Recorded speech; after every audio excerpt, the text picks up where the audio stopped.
Matt Jolley, right here on Georgia Radio. Well, it's always great when friends stop by, and today, Nancy Jones, the widow of the late George Jones, country music legend and icon, stops by. Nancy, welcome to Georgia Radio. It is so good to hear your voice. Well, thank you, Matt. I'm so glad that you having me on your show. I'm excited. Well, I want to dive right into this. I don't want to waste a moment of our time together. You found some music, to put it lightly. George Jones, the Lost Nashville Sessions. This is incredible stuff. I mean, really and truly incredible stuff. How did this come about? A whole new album? Well, what it was is the album itself those are sessions that was produced and mixed at one time by Scotty Moore, which used to be Elvis he played the guitar for Elvis Presley. Sure. Well, recordings were made for radio airplay only, with announcers' voices in between the songs. Well, the stations would air those, and then after they got through with them, they destroyed them. Well, for some reason, they got found, and by, Dwayne with the Oak Ridge Boys, his son-in-law, he went in there and produced these tracks. Paul Martin did, and got them the audio quality up to the 21st century. But they didn't mess with his voice. They left it exactly like it was. And what is so neat about this is that these songs, George didn't have to stop and let the producer say, okay, we've got to punch this in. Got to wait until the session pickers feel like they didn't do something right, and then you're in the studio all day long. George just flew through these songs. You could feel that he was enjoying them and didn't have to stop for nothing, just sing his heart out. And that's exactly what he did on these 16 songs. I was going to say a whole bunch of them. Window Up Above, I'll Share My World With You, The Race Is On, The Grand Tour. I mean, it just goes on and on. And you can get this right now. By the way, Country Rewind Records, who we have covered a lot of on our station, they're the ones behind this.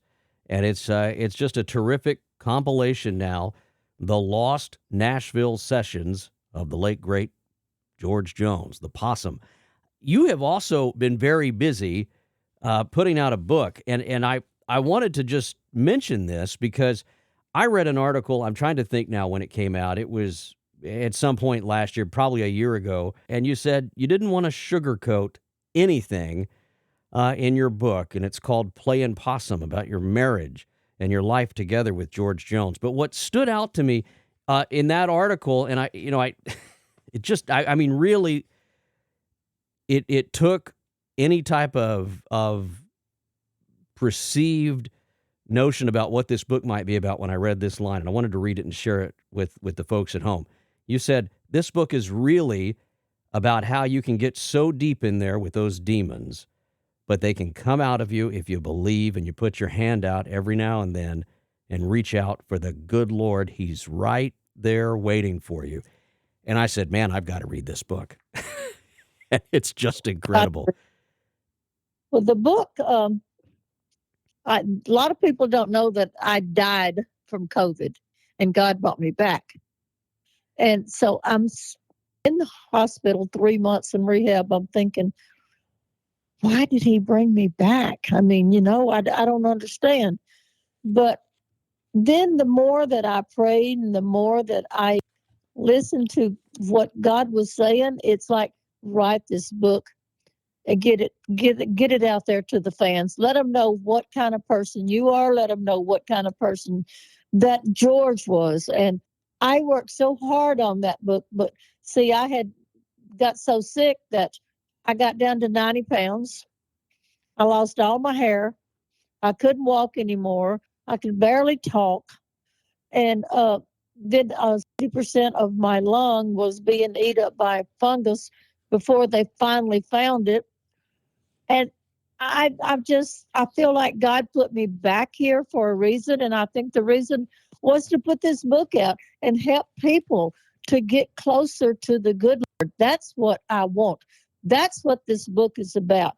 I had to go through how rough life was, how I hung in there, and how George had all those demons. And I worked so hard getting those demons out. And I know from 99 to 2013, I had saved George Jones. There was no more drinking, no more drugs, no more smoking. And George loved Jesus. And that's what I wanted to accomplish.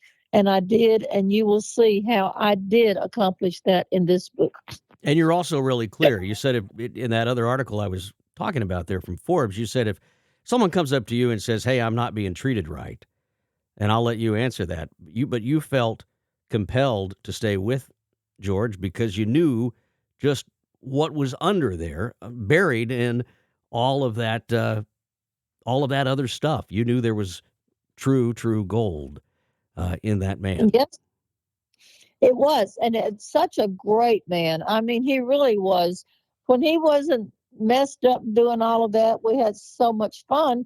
But that didn't last long because that old demon came out and said, "Here, have another drink. Here, do a little bit more cocaine. Do this, do that." But when it was, the demon was like resting, I guess, and let me have a few times to see, this is a man I want to save. I'm not going anywhere. I'm not going to let him die. As sweet as he is, and a golden voice that God gave him, he's got to go to heaven. And let me tell you, that's all I did. I prayed so hard to get that man in heaven. And and me, I would love to just have a church and just do nothing but preach and get people to come to Jesus and feel what I feel in my heart. Well, it's right there in the book. Again, you can get the book. You can get the album now, George Jones, the Lost Nashville Sessions. And by the way, this man that you were married to, his voice, I mean, all you have to hear is not even the first whole line of the song, and you say, that's George Jones. And there's never been another one like him. What did it sound like to you when you sat down and heard this album for the first time? Because I would imagine that had to be just an incredible experience.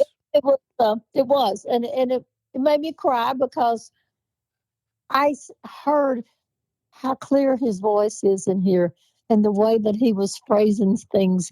He did it his way. He did what he wanted to do, and that was to sing. And trust me, he was singing his heart out on these 16 songs. I love it. George Jones, again, the Lost Nashville Sessions. It's available right now. You could even go to countryrewindrecords.com and buy it directly. You can get the book, Playing Possum, My Memories of George Jones, written by Miss Nancy Jones, who we're talking to right now. And I'm sure that's available on your website, too, isn't it? It's available on Amazon. Amazon, okay. Yeah, you can get it on Amazon. Y'all had 30 years together. What did you do for breakfast in the morning? What was the routine like around the Jones house? Well, George loved breakfast. That was his favorite. He would have eggs, bacon, sausage, had to be biscuits. Yeah. And just breakfast time was funny because that man would pig out for breakfast. And then at night, we always either went out to eat, because in Franklin, that's where I live and where we lived. And you could go out in Franklin and people were like, "Hey, George," and that wasn't like, "Ooh, goo, all on, let me sit down and talk your ear off." They would just wave at us and go on about their business. And so we got to go out to eat a lot in Franklin. Now, Nashville was different. You couldn't, he was too well known, I guess, in Nashville. I don't know. But Franklin, they just respected George Jones. Yeah. Did he have a favorite TV show that he liked to watch, or something that we wouldn't know about him? Westerns he loved. Oh, yeah. Sanford and Son, that was his favorite. Sanford and Son, okay. Yeah. And football. Oh, my football. God, I never seen anybody love football like that. That man, you would think football was country music as much as he loved football. And talk to me about his songwriting. Do you remember anything, or could you share anything about his process, about how he went about it when you could see the light bulb go off? Talk to me about those moments.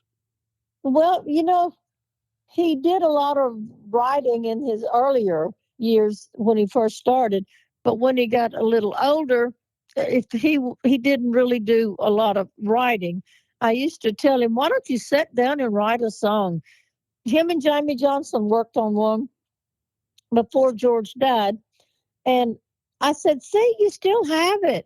He's like, "Honey, I can't write songs no more." And I said, "Why not?" He said, "Because I'm not hungry. You have to write songs when you're hungry." Mm. Yeah. So that made sense. They're working yourself to death. But if you write a good song, well, you got a good payday coming. Well, amen. And you can hear a lot of those big paydays, 16 of them again. George Jones, the Lost Nashville Sessions, they're all right there at Country Rewind Records, and you can get the book. Playing Possum, 30 years that you were married to George Jones. That is truly remarkable in its own right, just to be married to anybody, much less with George him Jones. 32 years. 32 years, yeah. We were together 2 years before we got married, so it's a total of 32 years. But 30 years we were married, yes. That is remarkable. Well, I cannot thank you enough for coming on, and I hope that if you find some more music, that you'll come back on and talk to us again. Talk to me about those biscuits real quick, and is it a certain recipe? Because, look, we've got some biscuit queens on this station that listen to us, so I just had to ask, because I know a couple of them are going to write in if I don't. Well, that I was too busy straightening up George Jones, so my best biscuits was Papa Top. There you go. They'll be glad to know that. They'll be glad to know it. Miss Nancy, thanks for coming on today and hanging out for a few minutes. Sure appreciate it. Lord, thank you so much. That I just really, really enjoyed it. And Matt, you was a pleasure to talk to. Georgia Radio, on your phone, in your home, everywhere you go.